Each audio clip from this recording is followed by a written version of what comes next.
sekitar jam 4 pagi kejadian. Jam 4 pagi itu tuh bunyi kresek, kresek, kresek, ya kan?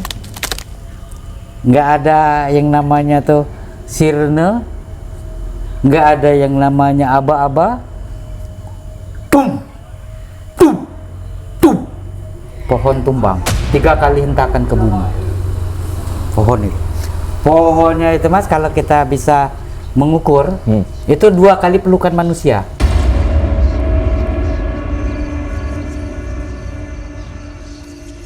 Sekitar jam 1 malam, karena udah ning, tinggal kita itu bisa kita semua tuh melihat yang masih bangun-bangun ini tadi, ngelihat mata itu tertuju ke lokasi titik kejadian.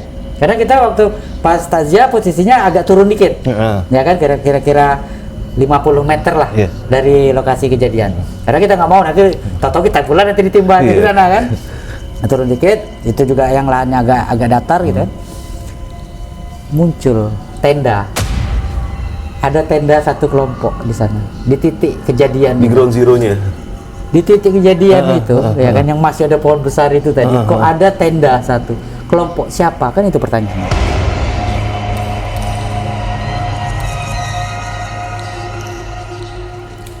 Assalamualaikum brother, ketemu lagi dengan gua Arfi. Ya, gua sekarang sedang berada di Kota Bengkulu, Sumatera. Gua jauh-jauh ke sini karena kemarin banyak banget yang komen, Bang Arfi, mana tuh cerita gunungnya, kok nggak pernah nongol lagi? Bukan dengan nongol, gua lagi nyari bro, lu sabar, gak gampang bro. Nah, di sini gua jauh-jauh mendatangi salah seorang narasumber yang keren banget. Jadi kisah ini kalau menurut gua salah satu kisah yang gua suka ya di era 2020-an. Dulu ada 2 kisah yang gue suka, kisah ini dan kisahnya Pak Alex Gunung Slamet. Dan mungkin bagi sebagian lo yang belum tahu siapa dia, langsung aja perkenalkan dengan Bang Gali. Apa kabar Bang Gali? Ya. Sehat brother? Alhamdulillah. Assalamualaikum warahmatullahi wabarakatuh. Waalaikumsalam. Sebelumnya saya ucapin banyak terima kasih untuk Arvin Adventure, dan juga selamat datang di Bumi Raplesia, Bumi Merah Putih, ya kan? Ikola Bengkulu. Bengkulu Nah, Cak Ikola Bengkulu, ya kan? Mudah-mudahan bisa diterima di hatinya, berkenan di hatinya, dan betah di Bengkulu. Amin. Tapi jangan lama-lama di Bengkulu. Kenapa? Nanti dapat orang Bengkulu kacau lagi di sana. Tenang, gue duda. Promosi. Nah, jadi sebelumnya perkenalkan, saya Gali, ya, lahir dan besar di sini, dan kebetulan juga saya sangat-sangat tersanjung, ya kan, dengan kedatangan mereka ini. Karena apa? Di 2025 itu ternyata mereka ini udah pernah ngubungin saya, cuman sayanya nggak peka, sayanya nggak connect gitu. Nah, aku pikir main-main nih, nggak taunya akhirnya sampai juga di sini. Dari Jakarta mau ke sini, dari ya kan? Jakarta, ya kan? Kita itu hal yang kita anggap kayak dejavu ya. Apa benar mereka bakal datang? Dan hari ini mereka buktikan itu. Alhamdulillah. Nah, sebelumnya gue juga pengen ngucapin Bang Ali, thank you banget. Kita, bro, gue nih udah 1 bulan lebih loh. Gue dari puasa udah keliling Sumatera, dan di sini gue diterima dengan baik oleh Bang Gali dan juga istrinya. Alhamdulillah Kak. Dan di sini gue bener-bener dijamu, dikasih makan enak. Gue 2 hari bro di sini makan daging mulu. Gue kemarin makan Indomie di jalan, parah gak lu? Sedih gue diceritain. Anak gunung banget, makan mie. Nah, Bang Ali, ini kebetulan Bang Ali ini kan bisa dibilang pendaki yang satu generasi sama gue nih. Kita pendaki-pendaki yang mulai mendaki tahun 97-an lah, ya kan? Ya, 97, 98, betul. Nah, kebetulan gue pendaki Jakarta, dan Bang Gali ini dari Sumatera. Bengkulu. Bang Gali, hari ini yang mau kita angkat kisahnya tentang apa sih? Kisi-kisinya deh, biar yang nonton pada tahu. Ya, gini Mas Arfi. Jadi sebenarnya kalau kita ngomongin pendakian gitu, memang background saya dari SMP di 97, 2000 sampai akhirnya saya bisa kita katakan vakum, ya. Memang basicnya adalah pendaki. Karena cuman dalam cerita pendakian itu kita banyak hal-hal yang terjadi. Ya, itulah perjalanan hidup, ya kan, perjalanan hidup. Dan di sini ada satu momen yang sampai hari ini pun sebenarnya masih terus membekas, dan itu bisa menjadi salah satu pelajaran buat saya sendiri. Kisah ini atau cerita ini adalah pengalaman saya, momen saya di mana saya kehilangan teman-teman kami, sahabat-sahabat kami, orang-orang yang kami sayangi, tewas tertimpa pohon saat camping, yang mungkin sedikit banyaknya karena human error, ya kan. Ya di lain apa selain takdir ya kita ngomong takdir, tapi mungkin inilah yang akan kita ambil pelajarannya. Oke. Dan ini kalau nggak salah kisah ini nggak selesai sampai di meninggalnya mereka aja ya?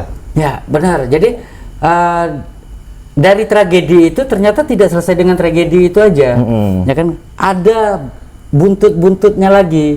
Sampai akhirnya kejadian di tahun 2002, saya SMA kelas 2, kejadian itu. Dan itu berdampak atau berbuntut sampai di tahun 2014 baru saya selesaikan. Sampai 2014? 2014. Oke, tahan dulu Bang Gali. Nah, buat lu semua, ini kisah panjang ya. Dan ini gue bagi nggak cuma satu part. Lu siapin deh tuh. Yang punya gorengan, yang punya rokok, yang punya kopi, yang lagi chat-chatan sama cewek, lu matiin dulu, lu simak nih kisah. Oke Bang Ali, lu cerita, gua akan motong, silakan. Halo brother, gua Arfi. Ini adalah kisah perjalanan gue di Sumatera kemarin. Perjalanan ini makan waktu 1,5 bulan. Dan gue ditemui oleh Chandra si anak jin. Kisah kali ini yang akan gue angkat adalah tentang seorang pendaki senior dari Bengkulu yang kehilangan 3 orang sahabatnya di daerah hutan datar lebar. Ironisnya, kejadian itu menyisakan banyak rentetan kejadian horor yang saling terkait sampai 20 tahun ke depannya, yang melibatkan 3 orang sahabatnya yang justru menjadi sosok menghantui di wilayah tersebut. Narasumber mengisahkan sedihnya menghadapi makhluk-makhluk tersebut yang justru dulunya sahabat karibnya. Apa yang salah dalam kejadian ini dan apa pesan dari mereka yang dari alam sana? Mari kita ikuti kisah panjang ini sampai selesai. Lu siapin rokok, kopi, dan cemilan, karena ini akan menjadi kisah yang sangat panjang. Yuk kita mulai brother, gas! Bismillahirrahmanirrahim. Sebelumnya untuk kawan-kawan, saya harap jangan cuman mendengarkan cerita ini sepotong-sepotong, karena kalau cuman sepotong-sepotong nggak ada dapatnya apa-apa dari cerita ini, kan? Setiap perjalanan itu punya makna, setiap perjalanan itu punya pelajaran. Jadi kalau cuma sepotong-sepotong, kalian rugi banget deh nonton ini. Ya. Harus sampai selesai. Nah, harus sampai selesai. Bismillahirrahmanirrahim. Jadi cerita ini berawal saya kelas 2 SMA. Ya. Di kelas 2 SMA itu saya sudah aktif di Sispala. Ya, walaupun pertama kali saya bercamping atau berkemah kegiatan alam itu di saat saya kelas 2 SMP. Nah, tapi mulai aktif yang namanya gila-gilaan, apalagi di tahun itu bisa dikatakan anak-anak bujang Bengkulu nongkrongnya ya di gunung, nongkrongnya ya di air terjun, nongkrongnya di bukit-bukit gitu kan. Nggak ada lagi yang namanya kita nongkrong di simpang-simpang, nongkrong di warung-warung, itu udah nggak zaman. Dan bisa dikatakan bahwa apa, ngapel bawa cewek pun pacarnya dibawa ke gunung. Waktu itu ya kan, mungkin Mas Arfi juga ngerasain ya yang namanya yuk dikit-dikit ke gunung, yuk dikit-dikit ke gunung, walaupun cuma sekedar makan mie rebus di warung ya. Nah, kejadiannya di 2022 itu kita mau kenaikan kelas, Mas. Mau kenaikan kelas setelah ujian, ya kan? Dari kelas 2 mau naik kelas 3. Ada waktu itu namanya tenggangnya istilah kalau di sekolah tuh kelas meeting. Kelas meeting, ya. Setelah ujian, ya setelah ujian sampai rapot. Nunggu mau rapot, mau ngambil rapot. Dan itu anak-anak sekolah, ya kan, anak sekolah, anak bujang gadis atau segala macam, anak pendaki gunung itu udah madol duluan, udah lapor kabur duluan, belum bagi rapot udah kabur. Daki gunung, dan kebetulan waktu itu musimnya musim hujan. Tapi yang namanya anak-anak gunung kan nggak peduli. Ya kan, bukan kita bilang mereka nekat, bukan, tapi mereka lebih pada nggak peduli karena itulah tongkrongannya. Mau ngumpul karena ngumpulnya di situ. Kalau nggak ke sana nggak punya teman. Bener. Ya kan, temannya di sana semua. Kita selesai ujian itu hari Rabu. Hari Rabu selesai ujian, ya kan. Aku sudah berangkat duluan nih. Siang selesai ujian, habis zuhur aku berangkat ke air terjun datar lebar. Namanya air terjun datar lebar. Itu dulu tempat memang betul-betul apa, pusatnya para pecinta alam Bengkulu lah, gitu. Ngumpulnya di situ, surganya di situ lah, tempat ngumpulnya di situ. Aku berangkat zuhur, 2 malam di sana, ya Rabu. Berapa orang nih Bang, kalau boleh tahu? Nggak, ini awalnya dulu. Rabu berangkat malam, Kamis, Jumat aku pulang. Ya, Jumat pulang. Di hari Jumat, hari Sabtu kan kita mau bagi rapot tuh. Nah, makanya aku hari Jumat itu pulang. Hari Sabtu, karena hari Sabtu mau bagi rapot. Pas di hari Sabtu setelah bagi rapot ada rombongan teman-teman lagi satu SMA nih, masih satu SMA. mau pinjem alat ceritanya. Oh, alat-alat camping lu mau Di dipinjem. zaman itu yang punya alat itu ya cuma anak-anak yang punya judulnya Sispala, Mapala, KPA. Atau anak sultan lah. Nggak ada sultan juga, ada organisasi deh, lebih tepatnya ada organisasi. Orang-orang yang punya lah, yang punya yang gituan. mereka yang tahu pentingnya alat ini tadi kan. Manfaatnya alat. Mereka mau pinjam katanya, Ambo pinjam alat-alat kau, gua pinjam alat-alat lu deh katanya. Gua mau daki datar lebar katanya. Cuman gua udah apa ya? Biasanya kalau temen minjem ini banyak yang nggak bertanggung jawab. Sembarangan. Kita ngerawatnya bagus-bagus, tahu-tahu sama mereka rusak. Iya. Ya kan? Mau marah nggak bisa, ya kan? Mau marah nggak bisa, ya kan teman, ya kan? Akhirnya apa? Yaudah deh, aku putusin ikut berangkat lagi. Oke. Daripada gua ngerelain barang gua rusak, mendingan gua ikut deh, ya kan? Akhirnya habis bagi rapot, zuhur kita berangkat. Hari Sabtu, malam mingguan kan? Berapa orang tuh bang? Itu rame itu. Kita kalau dihitung-hitung bisa sampai satu kelas. Wah, banyak Tuh, karena satu kelas, tapi memang kelasnya beda-beda ya. Kita kelasnya beda-beda. Tapi kalau dikumpulin itu bisa satu kelas. Ya kan? Karena ada di anak 28 itu hampir satu kelas mereka berangkat. Kalau yang dari kelas saya, karena kan saya ngikut mereka nih. Ya kan, kalau rombongan gue udah nggak ada yang lagi nih. Oh, satu sekolah tapi beda kelas. Beda kelas, Okay. satu skala beda kelas. Saya kan di SMA Negeri 2 waktu itu. Anak-anak 28 yang betul-betul punya momen sebenarnya. Mereka hampir satu kelas berangkat. Berangkatlah zuhur kita, ya kan? Aku jaga alat, fokusnya jaga alat, ya kan? Berangkat kita waktu itu kalau zaman dulu namanya apa? Kalau di Bengkulu nyebutnya estafet, kalau orang Jawa nyebutnya nge-BM. Nebeng. Nebeng. Iya, nebeng. Kan nebeng. Jadi kita numpang mobil orang, berangkat perjalanan. Kalau dari kota Bengkulu ke Desa Tabu Penanjung itu sekitar 40 menit kendaraan. 40 menit. Nah, 40 menit kendaraan. Nanti dari bibir aspal, kita baru ke rumah kepala desa. Perjalanan jalan kaki itu sekitar 15 menit. Nanti dari rumah kepala desa ke air terjunnya itu kalau kita normal untuk pendaki profesional itu 1 jam tembus. Nggak terlalu jauh. Nggak terlalu jauh, deket karena dia cuma air terjun, bukan gunung ya kan. Oh, kita di sini kayak Curug Nangka lah di Jakarta. Ke Curug Nangka. Tapi Curug Nangka mah deket banget. Ya kan, parkiran situ air terjun. Nah, kali ini nggak, kita masih ada trekkingnya. Masih ada trekkingnya ya kan. Itu maksimal 1 jam lah, kecuali kalau memang banyak yang kalau anak-anak Gen Z sekarang yang menyek-menyek ya mungkin bisa 2 jam bisa, gitu yang menyek-menyek. Nah, dalam perjalanan itu kita kebetulan sampai di sana itu pas asar, kondisi hujan. Karena memang lagi musim hujan. Kondisi hujan, akhirnya kita tungguin sampai hujan reda. Ya seperti biasa kita bincang-bincang sama teman-teman gitu kan. Namanya ngobrol apa segala macam lah gitu kan. Sampai sebelum maghrib kita berangkat. Lepas dari rumah kepala desa. Nggak lupa doa dulu, briefing dulu, nanti kayak gini dalam proses perjalanannya kalau ada apa-apa kayak gini ya kan. Berjalan karena habis hujan, jalan kan becek nih, licin ya kan, jadi kita nggak bisa yang namanya jalan itu ngebut lagi ya, jalan nggak bisa ngebut sampai di atas itu sekitar jam 7 habis maghrib itu. Jadi perjalanan lebih dari 1 jam ya kan, yang biasanya kalau normalnya kita 30 menit tembus untuk profesional ya kan, tapi kalau kita bawa rombongan ini tadi 1 jam lewat. Seperti biasa karena ini suasananya hari libur ya kan, dan sebenarnya nggak hari libur aja, tiap hari pasti ada orang gitu mendaki di situ. Itu rame dan kita mencari tempat, dan saya karena udah sering ke datar lebar ini punya tempat favorit, Mas. Udah punya spot sendiri lah. Punya spot sendiri, dimana kalau kita itu ada pohon besar, terus ada batu, kita posisinya agak di atas, jadi dari atas ini kita bisa ngelihat air terjunnya, bisa mantau kawan-kawan yang di bawah, tenda di bawah itu.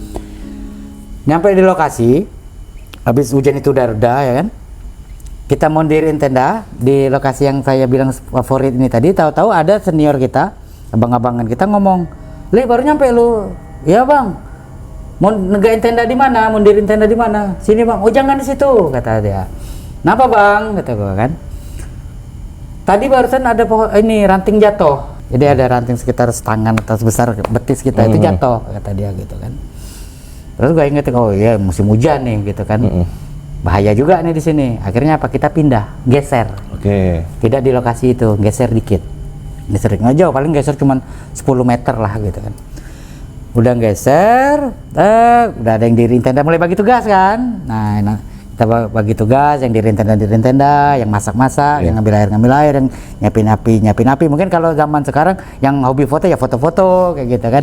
Atau kalau kata kami dulu istilahnya TPTP, tebar pesona. Tebar pesona. Bahasa jadulnya tuh. Kalau sekarang kan udah sibuk Instagraman. Dan sampai akhirnya udah beres semua, kita udah mulai istirahat, mulai bercengkrama sama kawan-kawan, ngobrol-ngobrol, gitar-gitaran, apa segala macam nyanyi. Tahu-tahu datang rombongan nih. Kawan-kawan kita juga ada 5 orang, tapi beda SMA ini Mas. Oke. Nah, dia dari SMA Negeri 4. Dia waktu itu sispalanya namanya anak Palaspa. Kalau kami kan anak Dwi Pala, kalau mereka anak Palaspa. Sama-sama anak Bengkulu juga ya? Sama-sama anak Bengkulu, anak Bengkulu, cuman beda SMA. Dari SMA Negeri 4, kami SMA Negeri 2. Tapi intinya walaupun mereka SMA Negeri 4, SMP-nya kita di bareng.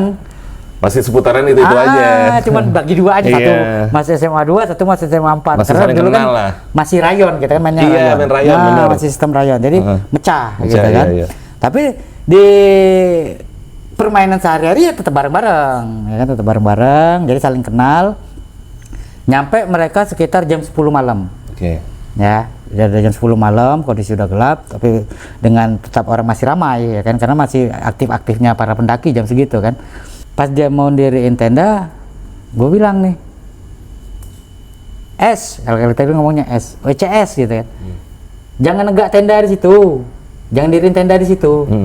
Awak tadi lah dipesani ada ranting jatuh, tadi udah dipesanin ada ranting jatuh.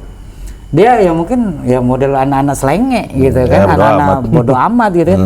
Dia jawabnya enteng, kamu orang timpuk, kami tidak kayo ditimpuk. Kalian yang bakal ditimpa pohon, kami enggak katanya. Ngomong gitu? Dia ngomong kayak gitu tuh. Nah, cuman kan kita mikir, itu gue bilang, hati-hati hutan kok, hati-hati di hutan nih, ngomong jangan sembarang. Ya kan, kelihatan kejadian, tidak kayo katanya, nggak bakalan kejadian gitu kan. Ya gue pikir ya selalu lah, suka-suka lu deh. Suka-suka lu lah. Yang penting gue udah ngamanin anggota gue. Lalu datang lu rombongan lu gitu kan. Yang penting gue udah ngingetin, nggak salah lagi. Ya singkat cerita, mereka udah beres-beres apa segala macam. Naik tengah malam tuh, jadi kalau di kami anak pendaki itu biasanya kan atur piket tuh. Siapa yang jaga malam, ya kan? Siapa yang tidur, nanti gantian 2 jam sekali kayak gitu kan. Tapi tetap kalau pendaki yang udah sering atau rajin daki, mereka punya semboyan sendiri. Ngomong, kalau nggak tidur di rumah wae. Kalau mau tidur di rumah aja, ngapain lu camping? Iya bener. Gitu kan? Akhirnya apa? Jadi mereka berlima ini yang 2 orang udah sering daki, yang 3 orang baru daki. Nah yang 3 orang ini tidur, yang 2 orang yang piket. Ya kan waktu itu teman kita, ya 2 orang ini piket karena memang dia betul-betul nasi pala aktif dari SMP juga ya kan.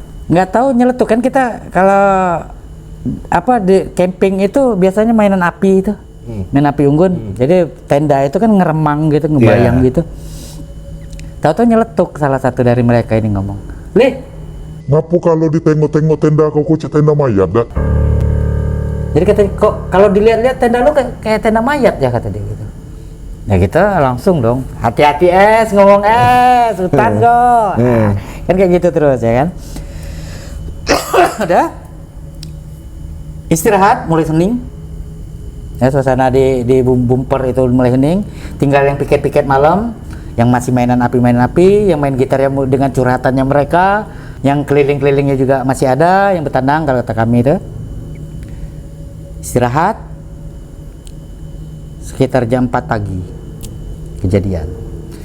Jam 4 pagi itu tahu tuh bunyi kresek ya kan, nggak ada yang namanya tuh sirene, nggak ada yang namanya aba-aba, tum pohon tumbang 3 kali hentakan ke bumi. Pohonnya itu Mas, kalau kita bisa mengukur itu 2 kali pelukan manusia. Jadi misalnya kayak gini, ini dua dewasa. Misal kita pegangan kayak gini nih, segini lah, 2 kali pelukan. Pohonnya itu gede, 2 kali pelukan. Kalau kita peluk cuma setengah kan, kalau kita berdua jadi meluk. Pohon besar itu jatuh menimpa tenda. Tenda si 5 orang ini. Tenda 5 orang itu tadi kejadian. Yang udah lu warning. Yang sudah dari awal kita bilang jangan diriin di situ. Dan itu nyerempet tenda kita. Karena kan gue cuma geser dikit nih, Iya, 5 meter. nyerempet di tenda kita. Tapi alhamdulillah kita nggak ketimpa. Yang ketimpa tenda 5 orang ini. Jadi, tuh, kawan-kawan bisa bayangin pohon sebesar itu nimpa tenda dengan kapasitas 5 orang, 3 orang tidur di dalam, 2 orang lagi jaga api. Ada yang selamat nggak? Kan gitu pertanyaannya. Yang selamat cuma 2 orang yang tiket. Yang di luar. Yang di luar. Itulah kata kita kan, kalau mau tidur di rumah aja. Beneran jadi ya. Beneran. Karena nggak tidur dia selamat. Selamat. Langsung tuh heboh. Mulai wah teriak apa segala macam. Itu masih gelap kondisi karena Satu bumper itu berarti. Satu bumpur itu udah apu itu. Itu belum tahu kita, korbannya ini belum tahu, belum kelihatan karena kondisi memang masih gelap gitu. Cuman masih pohon tumbang, pohon roboh. Jam berapa itu? Jam 4 pagi. Jam 4 pagi, oke. Jam 4 pagi. Ya kan? Sampai akhirnya apa? Datanglah salah satu senior kita, abang-abangan kita. Itu nyentrin, apu, tenda tertimpa. Center kejepit. Ada 3 orang. Kelihatan. Tapi yang kejepit 2 orang, yang 1 orang keluar. Karena apa? Waktu tidur itu posisinya kayak gini. 3 orang ini jadi dua sejajar, yang 1 ada di kepalanya gini. Oh, melintang. Okay. Nah, yang ketimpa yang 2 orang ini. Yang 1 orang ini sempat keluar tenda. Tapi luka dia. Sempat keluar tenda, dipangku sama temennya yang 2 ini tadi, salah satu dari temennya tadi dipangku. Dia cuma bilang, ambo lapar, saya lapar. Dipangku itu kan, kepalanya tuh disenderin di sini, merinding. Kepalanya udah disenderin di tangan tuh. Ambo lapar, kata dia kan. Terus terakhir dia bilang, bagi minum dikit, minta minum dikit. Pas mau diminumin, innalillahi wa inna ilaihi raji'un. Kenapanya dia? Pas dicek pagi nggak taunya pas ininya biru, leher sini biru, patah leher. Mungkin dia keserempet ranting aja mungkin kan, karena posisinya yang melintang ini tadi serempet leher sini. Nggak ada luka lain. Oke. Serempet itu, ya kan? Kawan-kawan bisa bayangin lah ya, namanya sahabat ninggal di pangkuan kita, ya kan? Yang tadi sore kita masih ketawa-ketawa, ya kan? Yang tadi malam kita masih iseng-isengan, ya kan? Tahu-tahu ninggal di pangkuannya. Bisa bayangin lah gitu kan. Kalau kami beda tenda, nggak terlalu histeris kan, tapi dengan sahabatnya ini. Dan itu saya dapat kabar katanya sempat orang ini, depresi. Yang 2 ini? Yang 1 yang dipangku. Yang mangku ini, yang mangku itu yang paling parah. Dua-duanya depresi, tapi yang mangku ini sempat kalau ditanya itu bengong gitu kan, nggak tahu namanya kayak siapa. Ya kayak orang linglung gitu kan, terpukulnya sangat terpukul. Dah, 1 orang meninggal dan 2 orang lagi. Kondisinya gimana? Nah, yang 2 orang ini kejepit di pohon. Itu nggak kelihatan, masih pas kita center itu cuma kelihatan setengah badan di sisi sebelah pohon, yang kakinya di sisi sebelah sana pohon. Oke. Jadi betul perut itu ketindih. Bener-bener Di tengah pohon perut itu. berarti dari sini ke sini bisa segitu ya? Mulai dari dada sini sampai ke paha sini. Yang namanya kejepit pohon. Ya kan? Nah, mulai ribut. Zaman itu kita belum pernah ada yang namanya pelatihan SAR. Belum pernah ada yang namanya pelatihan bagaimana menanggulangi bencana. Belum ada pelatihan namanya evakuasi kalau ada korban atau trouble di lapangan. Nggak ada. Di Bengkulu nggak ada yang kayak gitu. Beda mungkin dengan gunung-gunung Jawa ya. Sudah sering kejadian orang hilang gimana. Kalau kami itu nggak ada. Dan itu bisa dikatakan kasus pertama di Bengkulu yang tragedinya besar. Kalau cuma sekedar kesleo, patah kaki itu udah biasa ya kan, namanya kita aktivitas alam, ya kan. Ya bagi cuma anak SMA lah bisa apa ya kan, ngerti apa. Ini enggak, karena ketimpa pohon itu panik kan, mulai paniknya. Gokil. Jadi nggak ada yang berani ngapa-ngapain waktu itu, nggak ada yang berani ngapa-ngapain. Jadi penonton semua. Yang ada yang jadi penonton, ada yang di belakang panik nggak jelas, ya kan, balik gitu, pulang kita kata dia. Kan? Tapi akhirnya ada inisiatif dari Bang Deddy Badak waktu itu, turun dia ke bawah, cari bantuan. Jadi bantuan karena apa? Kita ngerasa kita nggak bisa nanganin ini. Kita masih kecil-kecil semua ya kan. Walaupun kita ada pendaki dewasanya, mereka tetap tidak punya kompeten untuk itu. Iya. Ya kan? Lagi juga perlu alat berat itu kan? Ya, turunlah ke bawah waktu itu, melapor ke Polsek Tabak Penanjung, kepolisian. Polisi. Karena itulah yang terpikir kan. Karena kita kalau mau ke Basarnas adanya di kota, pusat kota. Sedangkan perjalanan kami dari Kabupaten Tabak Penanjung itu, dari kabupaten waktu itu masih kabupatennya Kepayang, ya kan? Itu perjalanan 1 jam, kelamaan kan. Akhirnya apa, ke Polsek. Dedi Badai ini naik lagi ke atas, udah jadi hitungan turun naik itu jam 6 pagi. Jam 6 pagi udah sampai atas, cuman bawa 1 orang polisi. Polisi bawa apa? Nggak bawa apa-apa. Kocak kan? Karena mungkin waktu pas melaporkan sendiri, mungkin Bang Dedi ini panik gitu kan, cuman ngomong ada orang tipe pohon, tidak menceritakan kronologisnya gimana, kondisinya Pohonnya kayak gimana, sebesar apa? pohonnya sebesar apa, korbannya berapa, Iya. tidak. Jadi polisi inilah gaya polisi perindapan itu ya, pahlawan kesiangan. Datang, tek, hari udah terang kan, matahari udah naik, baru kelihatan korban. Yang dipikirkan kan adalah gimana cara evakuasinya, Betul. Zaman itu yang punya Singso pun rata-rata ya pengusaha PT. Iya. Kalau warga sekitar modalnya ya golok. Kampak lah warga. Kampak, sekeras-kerasnya kampak atau gergaji tarik yang panjang itu kan. Kalau kita mau ngangkat pohonnya, kalau mau diangkat bareng-bareng pun nggak keangkat sama kita, ya kan? Sampai akhirnya timbullah inisiatif, aku juga nggak tahu siapa yang ngomong waktu itu. Gali tanahnya aja. Dari bawah mau diambil. pohon itu. Kita kerowain gitu kan. Kita bikin lorong. Tapi karena hentakan ini 3 kali, hentakan pohon itu 3 kali di badan, sekuat-kuatnya badan hancur. Sorry, kok bisa 3 kali hentakan sih? Jadi ternyata pohon ini bukan pohon hidup yang tumbang, bukan. Jadi pohon ini memang sudah tumbang lama, tapi nyangkut di atas tebing. Karena hujan, kemungkinan hujan malam, tanah longsor, ngantem, der. Kenapa? Akarnya udah ngikat kan? Iya. Akar sama ujung udah ngikat, makanya dia mantul. Beng. Di posisi itu. Itu 3 Itu yang kalinya. bikin hancur 3 kali hentakan ke bumi itu. Penyek lah jadinya. Jadi rempeyek. Iya. Terus Oke. dipaksa katanya, yuk ini gimana nih evakuasinya gimana nih? Dikerowakin, ya kan udah bikin lorong tuh kita. Tapi kan namanya ditambah beban pohonnya kan turun dia kan, karena memang habis hujan, kondisi tanah udah nggak padat lagi. Kerowakin, ada yang pakai kayu, ngerowakinnya itu kan pakai puntung-puntung itu, ada yang pakai golok, ya kan, dengan yang tidak rapih lah, tidak rapih. 1 keluar lolos, seret, yang 1 nggak lolos. Yang 1 nggak lolos apa? Karena dia udah hancur.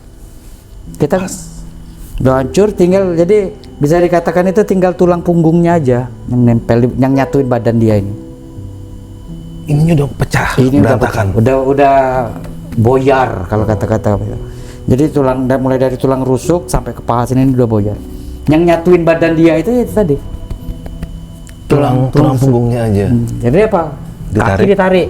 Karena kaki kan nggak nyambung ke tulang ekor. Tarik, lolos kaki. Copot. Yang di sini nggak copot. Akhirnya apa? Potong.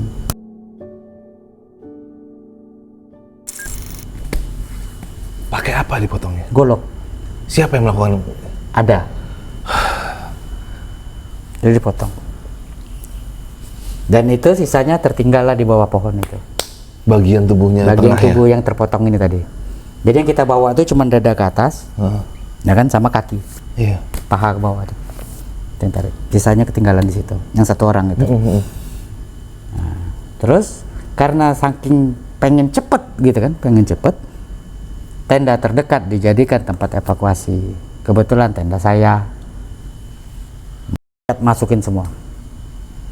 Kecuali yang 1 orang yang masih utuh tadi ya. Yang namanya barang ini udah darah, jeroan apa segala macam, masukin dalam tenda, gulung dalam tenda waktu itu. Barang-barang gua kan udah keluarin semua tuh, barang-barang kawan-kawan udah pulang. Gua cuma bilang ke kawan-kawan, beresin barang kalian, kita turun. Gua turun. Lu mana nih? Gua ngurusin ini dulu nih. Udah digulung, diikat pakai bambu 1, digantung di tandu bambu itu, diikat. kita turun gotong, berlari gitu kan, karena secepat mungkin mau kita bawa turun ya kan. Dari itu gue udah nggak peduli lagi sama kelompok gue, udah nggak peduli lagi, karena gue anggap lo orang masih aman deh, gitu kan. Gue ngamanin yang ini dulu deh, ya kan. Lo orang udah pada gede, udah bisa jaga diri masing-masing, udah tahu mana yang terbaik, mau turun apa mau nambah hari silakan terserah, gue turun, gitu. Karena gue mikir ya ini juga teman gue nih yang harus gue anterin, gitu kan. So panjang jalan tuh mas, kita gotong itu darah tuh netes, tes, lewat aliran sungai netes, sepanjang jalan setapak netes, sampai akhirnya kita turun, kita taruh di rumah kepala desa. Di rumah kepala desa itulah kita putus hubungan dengan jasad. Karena apa? Ambulan datang.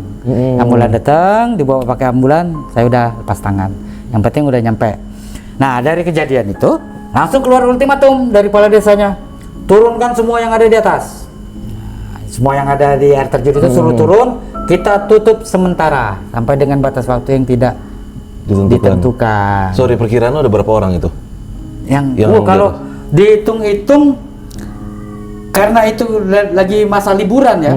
Kalau itu jarak tenda itu palingan tinggal satu jengkal mas.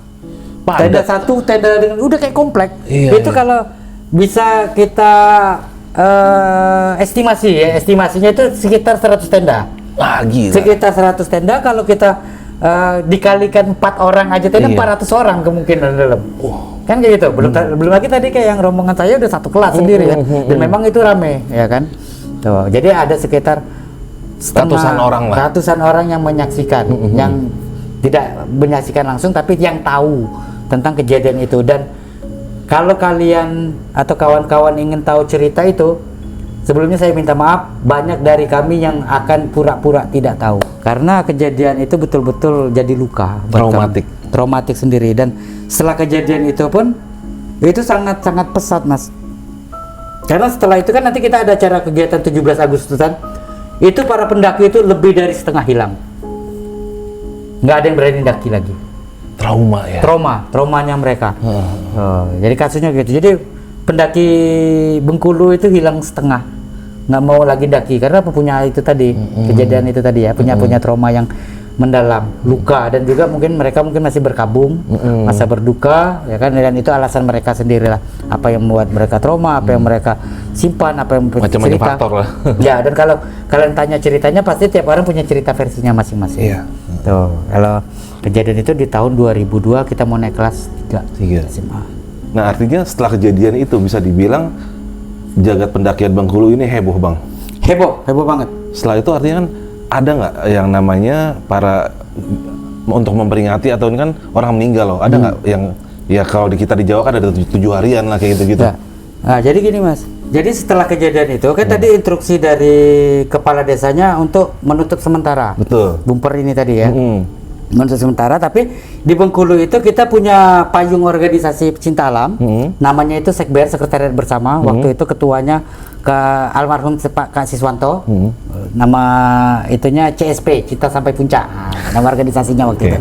Dia yang memprakarsai atau mempelopori, yuk kita pendaki Bengkulu berduka nih, ya kan. Akhirnya apa, dibikinlah waktu itu acara, kita mau takziah. Ya kan, kita mau bacain Yasin, tahlilan di atas di lokasi ya kan. Itu diagendakan waktu itu 3 hari kita takziah di atas, 7 hari kita takziah di atas, dan di hari ke-40 nanti kita mau pasang prasasti. Waktu itu monumen apa peringatan gitu kan, peringatan di sini pernah ada kejadian. Ini juga untuk pelajaran untuk kaum penerus kita nanti ya kan, untuk pengingat, oh di sini pernah ada kayak gini. Dan alhamdulillahnya mas, ini hebatnya ASIS ini ya, dia bisa mengumpulkan orang-orang yang waktu itu mendaki ya kan, lebih dari 100 orang. Kita mengadakan tablik musibah, kita takziah di sana ya kan. Dan aku pikir kalau ngumpulin 400 kan keramaian, dan juga mungkin orang karena punya traumanya masing-masing, cuma 100 orang inilah yang hebat, yang mas. kental gitu kan, yang kental, yang punya, oh ini teman gua bener nih, CS gua banget nih gitu kan. Yang betul-betul peduli, yang betul-betul punya jiwa pecinta alamnya, punya jiwa sosialnya oke. Datanglah di sana, kita takziah tuh di malam malam ketiga itu.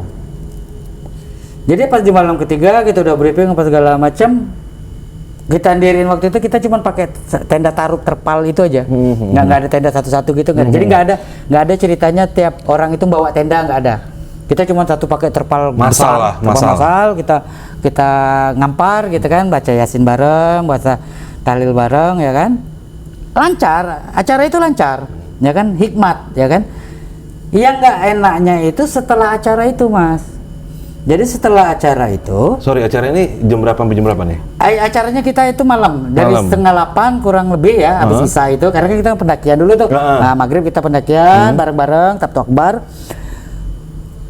diriin persiapan apa segala macam. Jam 8 kita baru bisa mulai acara, ya kan? Jam 10 selesai. Nah, setelah jam 10 selesai ini kan kita balik-balik ya, ada yang merenung, ada yang bercerita lagi gitu kan. Oh, kemarin kayak gimana kejadiannya gini-gini, saling menyamakan opini tadi kan. Sampai akhirnya udah mulai malam, jam 12 malam. Jam 12 malam itu udah mulai pada tidur lagi, istirahat. Oh, memutuskan nginap. Kami menginap di malam itu. Menginap karena kalau untuk turun kayaknya udah kemalaman juga kan, udah jam 10 malam itu. Jadi akhirnya kita asik ngumpul di situ aja. Jam 12 malam udah pada istirahat. Kira-kira tinggal setengah-setengah lagi nih yang hobi-hobi begadang, yang doyan-doyan ngobrol gitu kan. Kita orientasinya adalah waktu itu, malam itu tenda hanya tenda kita. Hanya tenda terpal ini tadi, tarup itu tadi. Tidak ada tenda lain, ya kan? Tidak ada kelompok lain. Ya kan? Dan itu kalau misalnya ada kelompok lain datang, itu kan kita pasti tahu nih. Oh, ada datang. Yuk langsung gabung. Iya. Sini, ada yang datang lagi, yuk gabung. Tapi nggak tahu kenapa waktu itu pas sekitar jam 1 malam, karena udah ning, tinggal kita itu bisa kita semua tuh ngelihat yang masih bangun ini tadi, ngelihat mata itu tertuju ke lokasi titik kejadian. Karena kita waktu pas takziah posisinya agak turun dikit, ya kan, kira-kira 50 meter lah dari lokasi kejadian. Karena kita nggak mau nanti tahu kita pula nanti ditimbang di sana kan. Turun dikit, itu juga yang lahannya agak datar gitu kan. Muncul tenda, ada tenda satu kelompok di sana, di titik kejadian di ground zero-nya, di titik kejadian itu ya kan, yang masih ada pohon besar itu tadi, kok ada tenda satu kelompok, siapa kan itu pertanyaannya. Dan siapa yang mau di situ? Siapa yang mau kan, kental banget loh kan. Nah, di situ kalau kita ngomongin wayang, kalau di dalam tenda itu ada lampu dan di dalam itu ada orang, itu kan dari luar tuh kelihatan tuh, Mas, bayang-bayangnya itu. Dan itu semua orang mengakui 3 orang di dalam tenda. Dan itu lihat-lihatan ya, kalau kata kita kan jangan dulu ceritain deh, cuman lihat-lihatan aja. 3 orang ya. Nggak ada yang berani datang ke sana ya kan, nggak ada lagi yang namanya tuh berisik, wih tenda siapa itu, suruh kumpul, nggak ada. Udah pada paham semua. Diam semua sampai akhirnya subuh menjelang, ya kan. Jadi mulai dari jam 2 malam ke 1 jam 2 malam itu sampai subuh itu udah diem-dieman aja tuh, yang pura-pura nggak lihat gitu kan, gini aja gitu. Mulai bakar rokok lagi, mulai ngobrol lagi, sekut sendiri. Ngobrol juga udah garing tuh. Udah garing, udah nggak jelas tuh mau ngobrolin apa gitu. Karena penampakan itu panjang gitu, Mas. Dari malam sampai ketemu subuh itu masih nampak, tapi akhirnya mereka hilang sendiri. Tenda ini hilang sendiri. Hilang. Kalau memang betul ada rombongan, kita harusnya tahu dong kapan dia bongkar tenda. Karena kita nggak tidur. Harusnya tahu dong kapan dia lewat. Setidaknya dia menyapa, Bang Lestari. Setidaknya. Ya kan, kalau memang betul dia adalah makhluk nyata. Ya kan? Kalau memang butuh tukang kebun, pasti mereka nanya dong, dengan siapa kalian? Siapa kalian? Dari mana kalian? Ada bahasa-bahasa. Ini enggak, hilang gitu aja, raib. Tuh, itu di malam ke-3. Malam ke-3. Tapi akhirnya kita turun. Tuh, kita turun ya kan. Ini kan agendanya ada 3 nih. Malam ke-3, malam ke-7 dan malam ke-40. Udah di bawah tuh udah pada ini nih, heboh. Tadi malam lihat nggak? Ya pastilah heboh lah. Yang pada ngelihat kan udah diam-diaman nih, udah awak nengok. Gua lihat. Yang lucu kan yang pada tidur. Nengok apa, Ci? Udahlah, enggak usah tahu, kalian enggak usah tahu. Jadi mulai bermain kan, isu ini mulai bermain kan. Yang ini cerita katanya, gua ngeliat kayak gini. Versinya masing-masing. Kalau yang aku pribadi, saya pribadi ngeliat itu tadi, dengan satu tenda di titik lokasi dengan 3 orang di dalam. Siluet, Oke. ya kan? Tapi posisinya tidak tidur, duduk. Posisinya duduk. Nah, posisinya duduk, bukan seperti waktu kejadian mereka tidur tertimpa. Mereka duduk bercengkerama seperti anak-anak camping biasa. Itu apa kan? Mungkin mereka lagi makan dalam atau nggak ngerti lah gua. Nah, sebelum pulang, Asis itu ngomong, jangan lupa ya, nanti kita malam ke-7 ada lagi. Oke bang, gitu kan, pulang, gitu, bubar. Akhirnya nyampe rumah masing-masing dengan membawa ceritanya masing-masing di hari ketiga itu. Kemudian, itu saling koordinasi, ya kan, saling follow up lagi. Lu berangkat nggak? Di hari ke-7 berkurang lagi. Pasti. Berkurang lagi, otomatis, ya kan. Satu mikir, gua kan kemarin udah Nigo hari kalau gitu. Nigo hari kan sudah. Apalagi lagi mau ikut, jadilah ini mungkin teman-teman yang memang kurang dekat gitu kan. Cuman bagi kita, dia teman kita, seangkatan kita, ya kan. Kenal pula. Pasukannya kita kenal pula. Kita berangkat lagi malam ke-7. Jadinya sama kayak gitu juga.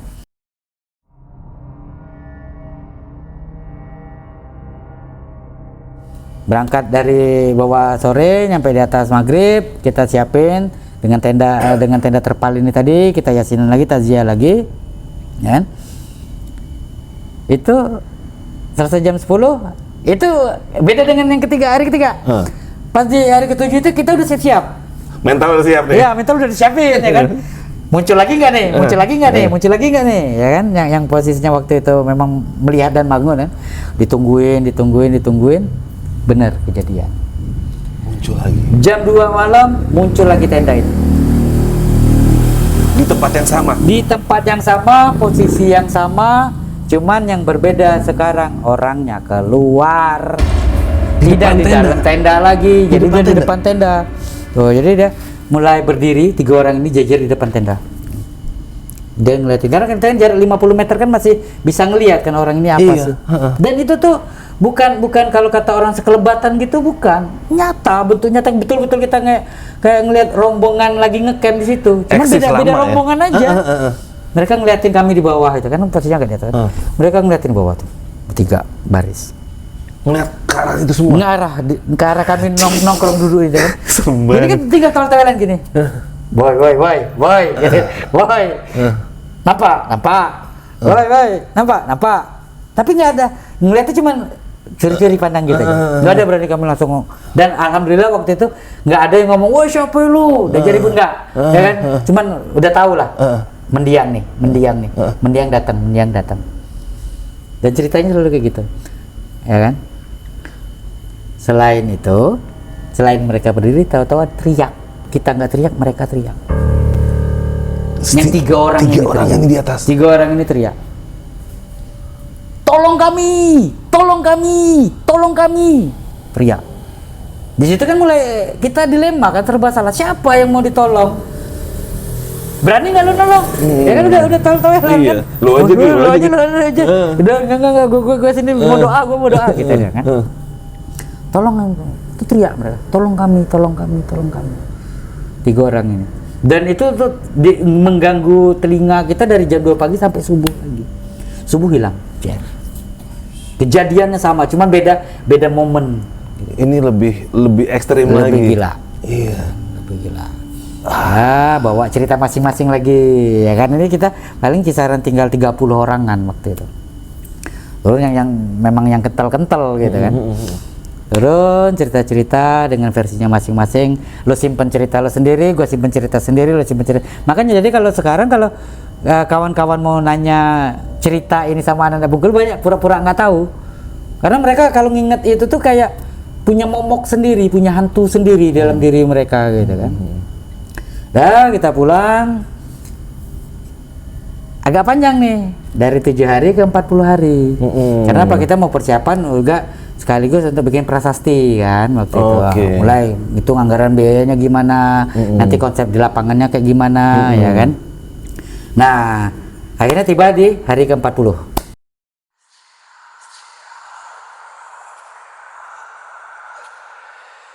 kalau malam ketiga hari ketiga dan ketujuh itu kita mainnya malam, di hari ke-40 kita mainnya sore. Jadi habis zuhur kita udah berangkat, udah naik ke atas. Di asar kita mulai ngecor, ya kan, ngecor si prasastinya itu. Oh, karena ada pekerjaannya juga. Ada pekerjaan kan pakai semen gitu kan. Dicor nanti ditulis in memoriam. Si almarhum 1 2 3 gitu kan, tanggalnya sekian, tanggal wafatnya gitu kan. Udah kita diriin di situ. Ya balik-balik namanya anak sedeng ini tadi kan. Bukannya turun malah nginep. Berapa orang? Itu paling sekitar 20 orang, nggak rame lagi, 20 orangan aja. Yang betul-betul punya jiwa kentalnya tadi kan. Jadi kan mulai turun nih dari 400 orang turun ke 100 orang, turun ke sekitar 50 orang, tinggal sisa-sisa kami yang gila-gila ini tadi. Dengan sedeng-sedeng ini tadi. Malam nginep, ya kan? Nginep kita bentang alam. Sekali ini kita bentang alam. Jadi cuman terpal ini nggak lagi di atas, cuman di bawah. Cuman untuk lantai kita tidur aja. Alas aja, ya kan, sambil ngidupin api, masak bareng apa segala macam, ngobrol-ngobrol di situ, ya kan. Tapi ada di antara kami itu udah siap-siap kayak saya sendiri gitu kan. Tapi udah nunggu tuh. Muncul lagi nggak ya? Jadi udah kayak bahan mainan gitu kan.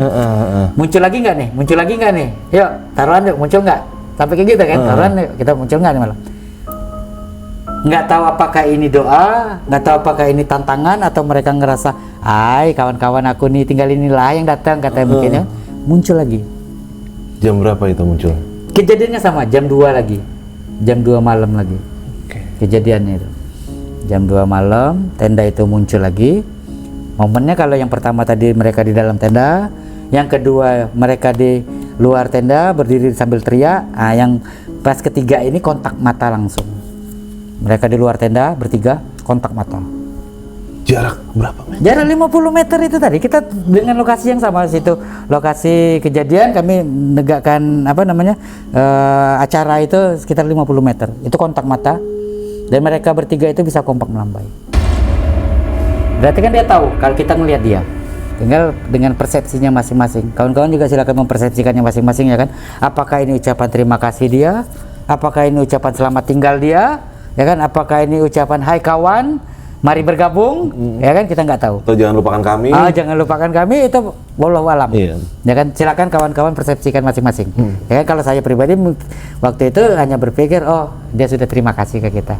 Kita sudah mengingat dia sudah ucapkan terima kasih, dan mungkin dia pengen pergi. Ya kan, karena mungkin ada agama tertentu yang mengatakan katanya memang 40 hari mereka lepas. Tapi kalau saya pribadi tidak percaya dengan yang namanya ruh itu masih ada di bumi, nggak. Kalau udah meninggal udah beres, nggak ada urusan. Nah, tinggal ini siapa kan pertanyaannya itu. Ini siapa nih yang menyerupai? Yang menyerupai, apakah korin kah, apakah memang jin-jin yang dengan segala tipu muslihatnya gitu kan, menggoda manusia, wallahu alam. Nah, selesai pagi kita mandi air terjun apa segala macam, dan menganggap karena tadi malam itu bentuknya adalah lambaian, say goodbye, ya kan. Kita mandi-mandi, segala zuhur baru pulang. Kalau biasanya kan pagi udah pulang kita, ini enggak, zuhur pulang dengan hati yang tenang. Udah, alhamdulillah udah lepas nih, kawan-kawan kita udah lepas, kawan kita udah berangkat. Akhirnya apa? Dan semenjak kejadian itu, yang tadi katanya bumper ditutup sampai batas waktu yang tidak ditentukan itu tadi, ternyata setelah 40 hari itu dibuka. Bumper itu dibuka sama kepala desanya. Sudah bisa, kalau mau melakukan pendakian silakan melakukan pendakian. Yang jadi perkara, jadi konfliknya adalah apa? Hampir seluruh pendaki Bengkulu ada di saat kejadian. Jadi semua tahu. Dan semua nggak ada lagi yang mau camping di sana. Kejadiannya kan. Karena apa? Lukanya masih basah banget lukanya, baru 40 hari itu kan. Jadi mau lo buka juga nggak ada yang mau daki anak. Sepi akhirnya. Dan itu pohonnya berarti masih ada di situ. Masih di situ. Karena apa? Kita nggak pernah motong pohonnya. Kita ambil adalah yang kita potong waktu itu jasadnya, dan pohon itu masih ada, dan masih ada. Sampai kita masang prasasti itu, pohon itu masih ada. Masih ada bagian mereka di situ. Masih ada. Dan kalau waktu pas kita masang prasasti itu, anyir darah itu masih kecium. Karena mungkin dia ngerembes di tanah itu. Kalau kita bicara logika kan harusnya dengan kena hujan, dia ngeresap di tanah, itu harusnya udah hilang, udah tawar lagi lah. Ini enggak, itu masih kecium. Kita nggak tahu apakah darah itu nempel di pohon atau di mana, mungkin pas ketiban dia muncrat kemana-mana ke batu, kita nggak tahu. Yang pasti waktu kita di lokasi itu dia bau amis darah itu masih kental. Oke. Tapi akhirnya setelah itu kita pulang, itu dibuka tapi kita nggak pernah sana, kita pindah lokasi camping. Campingnya mulai daki gunung ke Bukit Kaba waktu itu. Pindah lokasi lah. Pindah lokasi deh, kita cari aman dulu, kita pindah lokasi. Apa dan kebetulan kita naik kelas 3, aku naik kelas 3, di kelas 3 itu udah mulai jarang mendaki. Kalau dulu apa waktu kelas 1, kelas 2 SMA itu biasanya tiap Sabtu malam Minggu gua pasti ndaki. Di kelas 3 itu gua ada agak kurangin. Nah, agak dikurangin. Jadi pendakian itu paling sebulan sekali. Tapi nggak ke Datar Lebar juga. Ke Bukit Kaba gitu kan, atau 2 bulan sekali, atau pas nunggu habis ulangan ini tadi kawan-kawan ngajak yuk kita ke Bukit Kaba, atau ada momen-momen tertentu seperti 17 Agustusan kita upacara bendera di Bukit Kaba waktu itu. Jadi semua lari situ dan bumper Datar Lebar kami tinggalkan. Dan itu sepi juga, nggak ada yang mau lagi di situ. Tidak ada yang berani. Oke. Kejadian itu. Tapi akhirnya aku lulus SMA, ya kan? Saya tinggalkan Bengkulu, kebetulan saya kuliah di Tangerang. Oh, ke Jakarta. Nah, aku kuliah di Tangerang waktu itu di 2003 itu. Saya tinggalkan Bengkulu dan tidak pernah dengar apa kabarnya Datar Lebar. Ya kan, tidak pernah lagi dengar apa kabarnya kawan-kawanku yang meninggal, tidak lagi. Apa kabarnya kawan-kawanku yang membawa trauma, nggak pernah dengar lagi. Kenapa? Aku udah fokus dengan kuliah di Tangerang.